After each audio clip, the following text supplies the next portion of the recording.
জীবনের সর্বশেষ যে কাজটা কথাটা বলেছিলেন সেটা ছিল কি? নামাজ। ইন্তেকালের 5 দিন আগে প্রচন্ড জ্বর হলো, মাথায় যন্ত্রণা হলো, বারবার বেহুশ হয়ে পড়েন।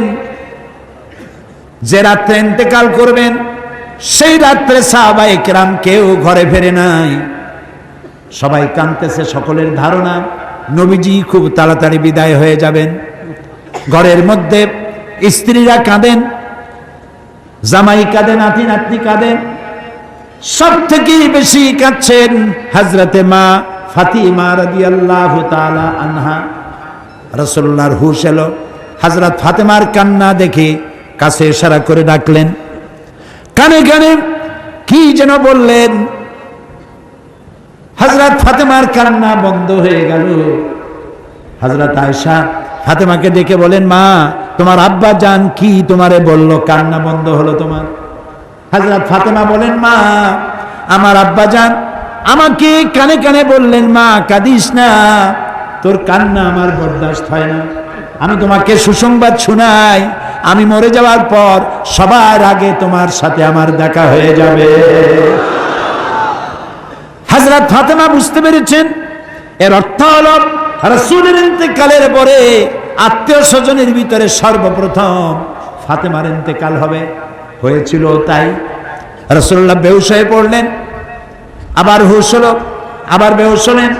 ফজরের পরে হযরতে জিবরাইল এসে বলছেন, আসসালামু আলাইকা ইয়া রাসূলুল্লাহ, হে আল্লাহর রাসূল, আল্লাহ আপনাকে সালাম বলেছেন আর তিনি জানতে চেয়েছেন আপনি কেমন আছেন।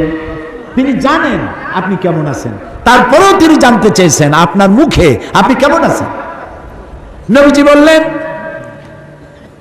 আমি বড়ই কষ্টের ভিতরে আছি, অসুস্থ আছি।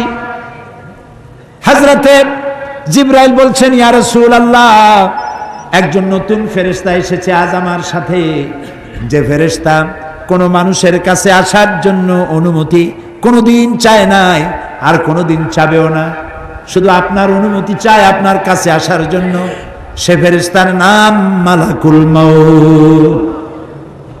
হযরতে মালাকুল মউত রাসূলের অনুমতি নিয়ে রাসূলের জাসাদ মুবারকের কাছে এসে সালাম পেশ করলেন, বললেন, ইয়া রাসূলুল্লাহ, আদম আলাইহিস সালাম থেকে নিয়ে শুরু করে এই পর্যন্ত আমি যত মানুষের জান কবজ করেছি আর কিয়ামত পর্যন্ত যত মানুষের জান কবজ করব, কারো কাছে অনুমতি চাই নাই, অনুমতি চাওয়াও আমার লাগবে না। কিন্তু আজকে আসার সময় আল্লাহ রাব্বুল আলামিন আমাকে বলেছেন আমি যেন আপনার অনুমতি চাই। রাসূলুল্লাহ বললেন, মালাকুল মউত, আমি যদি তোমাকে অনুমতি না দেই?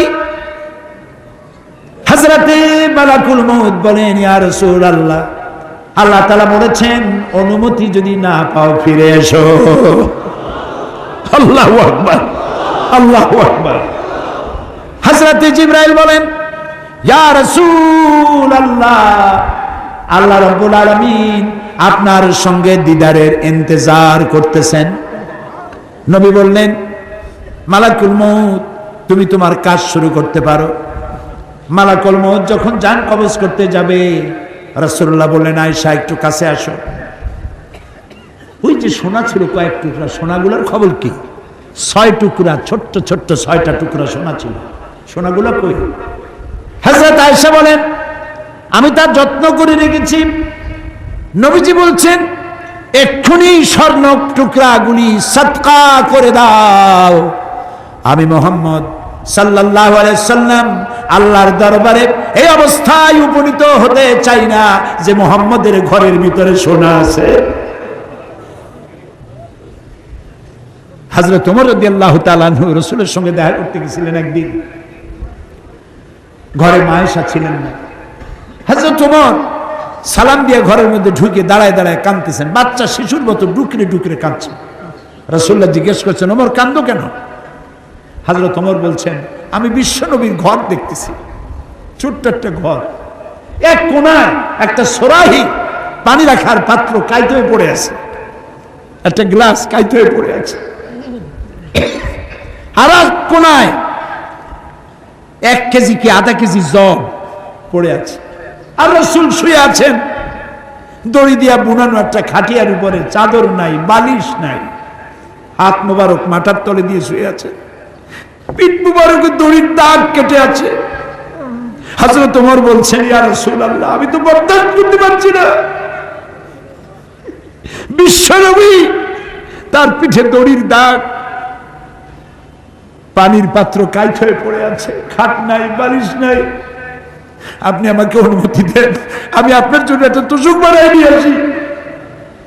রাসূলুল্লাহ বললেন, ওমর, আমি তো দুনিয়ায় শান্তি করতে আসি নাই। আমি যদি ওহদ পাহাড়কে বলি, ওহদ আমার জন্য সোনায় পরিণত হয়ে যা, ওহদ পাহাড়টাই সোনা হয়ে যাবে। শান্তি করতে আসি নাই।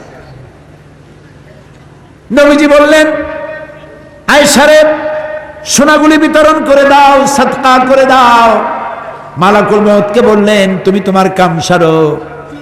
জান কবর শুরু হয়ে গেল। নবীজি জীবনের শেষ কথা মুখ থেকে উচ্চারিত হলো, আসসালাত আসসালাত ওয়া মা মালাকাত আইমানুকুম, ও আমার উম্মতেরা, নামাজ নামাজ। ইন্তেকালের সময় মেয়ের কথা বললেন না, নাতির কথা বললেন না, জামাইয়ের কথা বললেন না, উম্মতকে স্মরণ করালেন, ও আমার উম্মতেরা, নামাজ ছেড়ে দিও না, আর তোমার অধীনস্থ ব্যক্তিদেরকে জ্বালা যন্ত্রণা দিও না, চাকর বাকরের জ্বালা যন্ত্রণা দিও না, গরিব মানুষের দিকে লক্ষ্য রেখো। আর আমি চিরজনমের মতো তোমাদের থেকে বিদায় নিয়ে গেলাম, নামাজ ছেড়ে দিও না। কিয়ামতের দিন ওই রাসূল যদি আমাদেরকে উম্মত বলে পরিচয় না দেন, জান্নাতে যাওয়ার উপায় নাই।